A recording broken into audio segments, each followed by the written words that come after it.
This is the Paycheck to Daycheck Reselling Podcast. I'm Liz. And I'm Ashley. Together, we have been making money online collectively for over 10 years. Our mission is to help you start, learn, and grow a reselling business and to inspire you to turn your paycheck into a daycheck. The world is changing, and we want to help you change with it.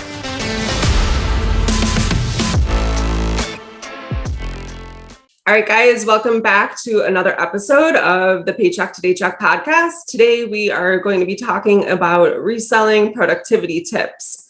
We have quite a few of them compiled for you guys today. We've spent a lot of time in the last few years trying to come up with the best ways, the best systems that work for our businesses. So keep in mind that not everything that we share with you guys today might work for you in the way that you're running your business. But if you can add one or two or three of them to your toolbox, we really feel that some of them will be able to help you out immensely in your business. Yeah, a couple episodes ago, we actually talked about why resellers fail. And after that episode, it just felt different to me to do one that was like more focused on like negative things. It didn't really feel right or sit right with me. And so Ashley and I agreed that we would rather focus on things that we can change and help you guys with. And productivity is huge, especially with, once we thought about some of the reasons why resellers fail, and a lot of it has to do with productivity. These are going to be tips. They're going to help you.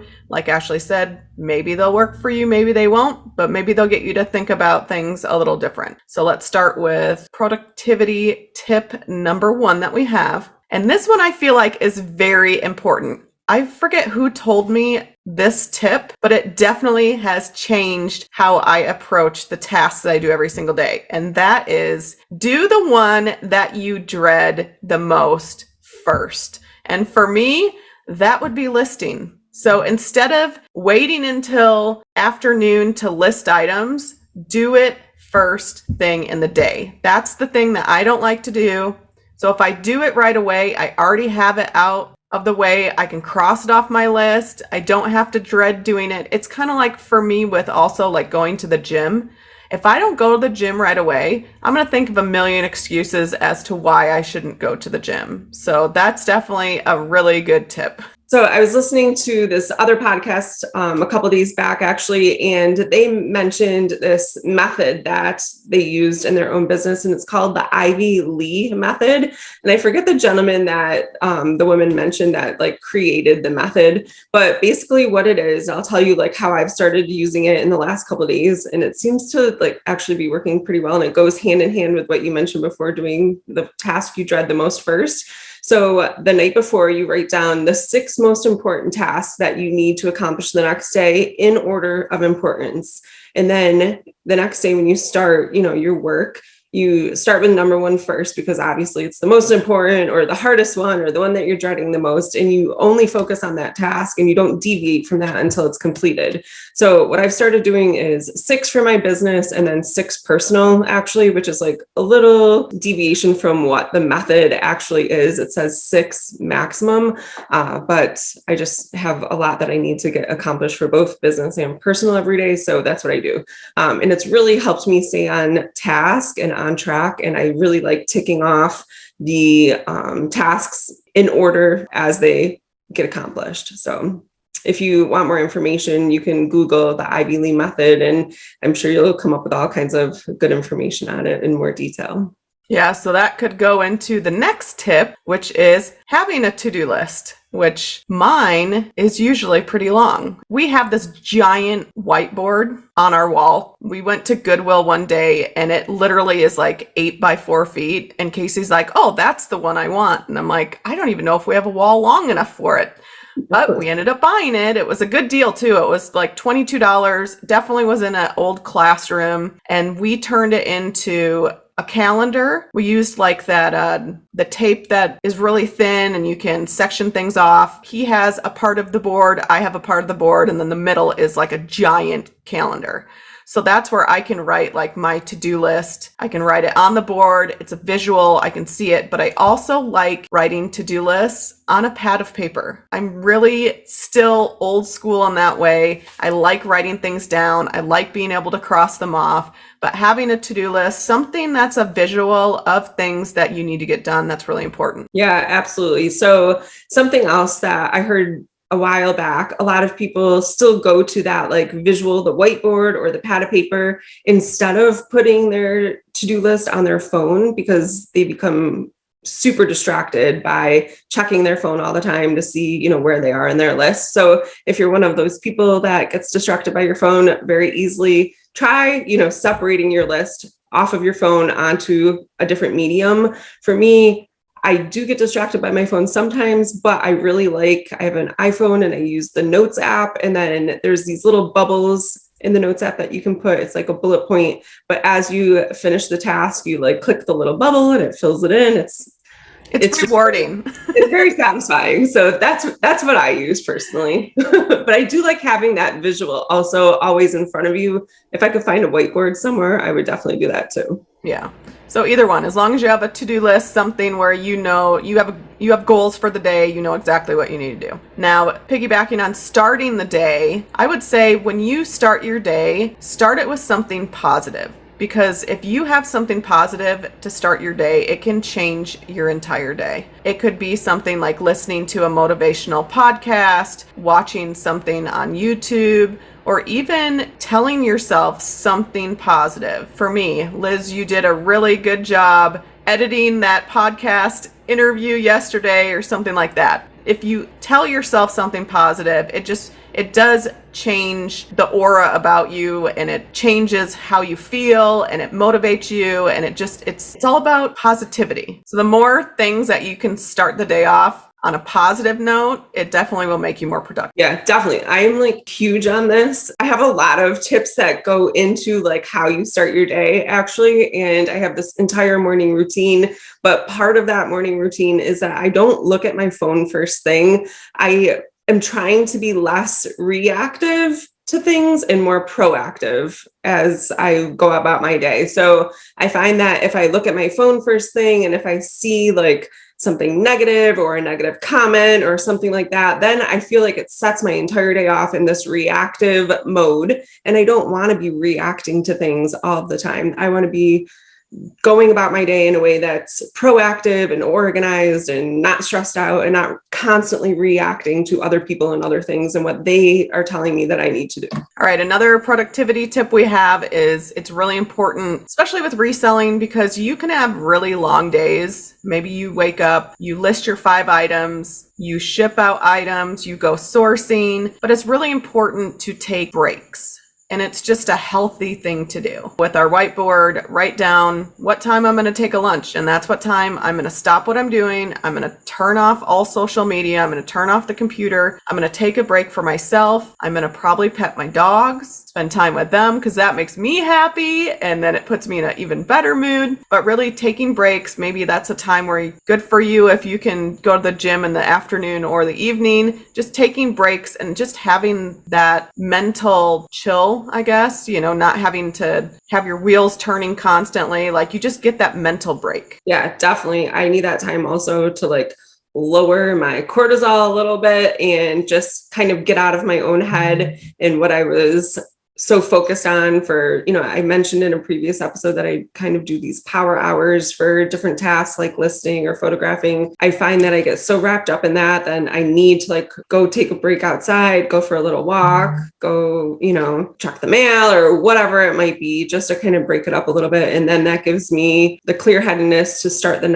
next task, whatever that might be. So the next tip that we have for you guys is one of my favorites personally, because it is find an accountability partner. And that's how we ended up here, you guys. Liz was my accountability partner and still pretty much is. When we were in this Discord group a couple years back, it was a reselling group, and I needed an accountability partner in the worst way. They had us post in this one channel if you were looking for one, and thank God Liz found me and took me under her wing, as I've mentioned before, and it has totally changed everything about my business, actually. We also mentioned before that reselling can kind of be like a lonely thing if you're working from home all the time and by yourself. Having someone that you can check in with and help you stay on task. She, will check in with me in the morning or check in with me at night. Like, what did you get done today? I'm working on this. What are you working on today? So it doesn't have to be like a drill sergeant kind of thing, unless that's like, what you're into,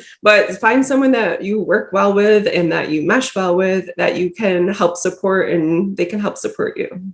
Yeah, and I think another thing with an accountability partner, it's so important to bounce ideas off of each other. I'm going to be having coffee with Melissa next week, which I've mentioned on previous podcasts. And she's a mother. She resells. She does mainly Poshmark women's clothing, but she has a completely different business model than I do. But just some of the ideas that I get from her, she is super organized. And I'm always like in awe when I look at her organization, especially with being a mom of 2 boys. I'm like, yeah, you do it, girl. And also when you're around like somebody like her, it's so positive, so it's like not just finding an accountability, but finding somebody that has good energy. That's really important as well, because that you're just going to feed off that energy. She makes me want to organize. I don't always get it done, but she makes me want, she makes me think about how I can better what I'm doing right now. So an accountability partner doesn't have to be somebody that's like you said, a drill sergeant or, did you get this done? No, it's more like checking in with them, making, how are things going for you? And you just end up sharing stories, you share tips, things that you find out, maybe changes in the reselling world. And if you're out there and listening and you don't have an accountability partner, reach out to us on social media. I think we should start doing things like a listing challenge, because that can be motivating.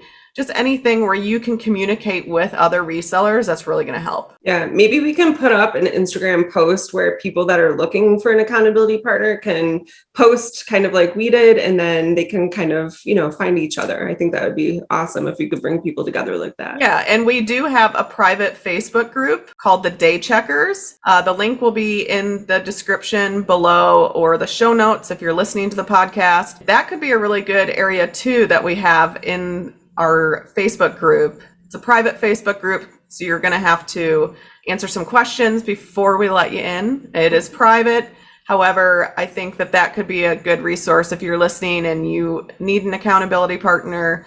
Join the Facebook group and we'll help you find one. Okay, so the next tip that we have for you guys is to make sure that you're as organized as humanly possible in your business and in your personal lives. I think if you have a lot of chaos in your personal life, that can kind of like leak over into your business. I personally have a really hard time with planning like meals for us, especially dinner. Lunches are super easy. I've got that down pat, but trying to come up with like ideas for dinner and going to the grocery store. And I don't know if it's just like a me problem, but I feel like I go to the grocery store almost every single day. Part of that is that like food just goes so bad so fast now. I feel like I have to, but anyways, getting sidetracked, but if I could be more organized in my personal life, then that would make me more organized and more productive in my business. Finding systems and tips that work for you in both areas are going to be super beneficial. And one of those things that we both use is a reselling planner to help keep us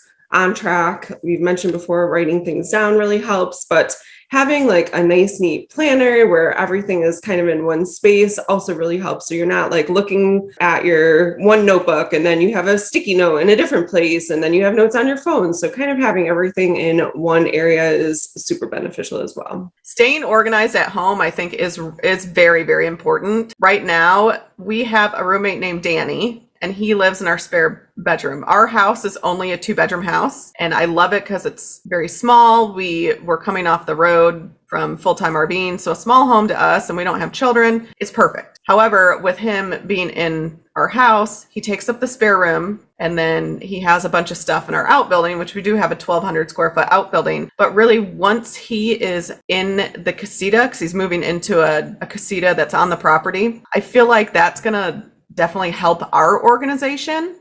And it is really important to think about your home, because when you're reselling, your home becomes your business and your business is your home. So you really have to have a set spot for, and we've mentioned this before in previous episodes, like how to start reselling. Like you definitely want a dedicated place for photographing, for listing, for shipping, prepping. And if you're not organized and you have stuff everywhere, that is not going to motivate you to get anything done. It's going to make you feel like dreaded to do anything because you have stuff everywhere. So if you can organize your home, it's just going to help you be more productive, which I am excited to have like a little podcast area in the spare room. So really finding areas where you can kind of close the door and not have to see it, I think is really important too when you're reselling.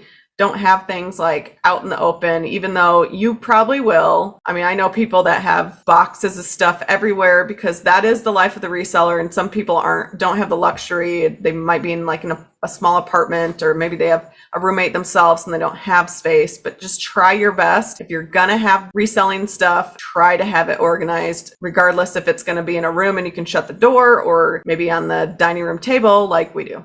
Next productivity tip, which I feel has really helped Casey and I, is having certain days that you do certain tasks. For us, we might go sourcing on Tuesday and Thursday, or, we'll schedule certain sourcing days that week.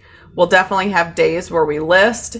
And what's nice about reselling for us, since we're full-time, we can kind of work those days around our personal schedule. So maybe we're going to go on a camping trip. Instead of sourcing on Thursday, we might source on Monday and Tuesday. So really having it scheduled out to where you're doing certain tasks. That way you don't just wake up, because for a while we didn't have our giant whiteboard. We were still trying to figure out how we meshed as a not just married couple, but business partners once Casey went full time with me. And we would wake up sometimes and I'd be like, what are you doing? I don't know. What are you going to do today? And really we weren't putting things down and really scheduling out what we were going to do. Absolutely. So for instance, you and I always record the podcast on Tuesdays and Thursdays at the same time every single week. And that works really well for us. I like knowing what I have going on. Like this is one of the first projects that I do on Tuesdays and Thursdays. I know it's one of the first things that you do on Tuesdays and Thursdays too, because it's so early for you being in Arizona. But yeah, it's just really nice to have a plan and know what's coming. Like you're aware of what you have to do that next day. And going hand in hand with that, we are going to talk about time batching for a second here. So time batching is, if you don't know what it is, basically you work on one task for a certain amount of time. So Liz and I always record podcasts. It takes us about an hour, and then we talk for another like 30 to 60 minutes. Probably too long. Sometimes. So I time block 2 hours of my day on Tuesdays and Thursdays for podcast stuff, and then, reselling stuff. So photographing, I try to get that done. I've talked about the power hour earlier in this episode. I'll do a power hour and then move away from that. So focusing on one task at a time, I think is really important. And it took me up until like 2 years ago to actually figure that out. When someone else mentioned it to me, because I was trying to get too many things done at once. I was running around like a chicken with my head cut off, and it was just so overwhelming and stressful. And then I ended up like doing 7 different tasks partially and not completing anything. And I would go to bed at night like, oh my gosh, I still have so much that I need to get done, because nothing ever really got finished. It was just partially done all the time. And so having that completed task is very fulfilling and motivating to make sure that you can go on and complete the next task fully.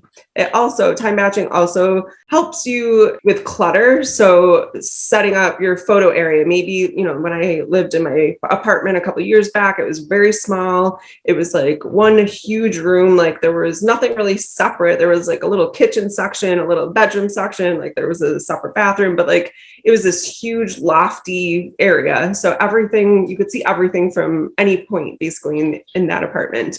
And setting up my photo area, I didn't want to do that every single day. So I would photograph 2 days a week and then I could take it down, and it was like out of sight and I didn't have to leave it up all the time. It was just really nice. So less start, cleanup time. And when you're done, it's less cleanup time. So it also just like I said before, helps you maintain focus. Yeah. And going on with that also, don't forget to schedule during the week something that you want to learn. That's also very important. Maybe you want to learn about selling on Amazon. So maybe you would schedule, okay, Monday is going to be a learning day. I'm going to take 1 hour and I'm going to learn, this that I want to know more about. So not just scheduling tasks, but also scheduling things that are going to help you build your reselling business. All right, guys. So the last tip that we have for you today is that looking at your entire business as a whole can be so overwhelming and frustrating at times.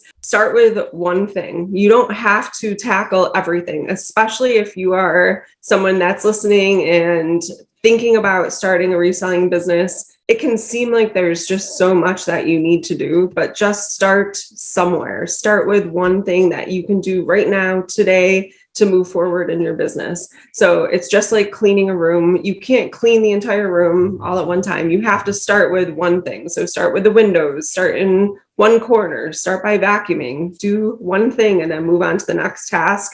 And it becomes a lot less overwhelming and stressful when you work on your business that way. All right, guys, that's a wrap on today's episode. Thank you so much for listening to the Paycheck to Daycheck Reselling Podcast. Anything we mentioned in this episode will be linked down below in the show notes or description down below. Be sure to share this episode with anyone you think it will help and follow us on social media at P2D Podcast. Thanks again for listening. Keep working towards that Daycheck.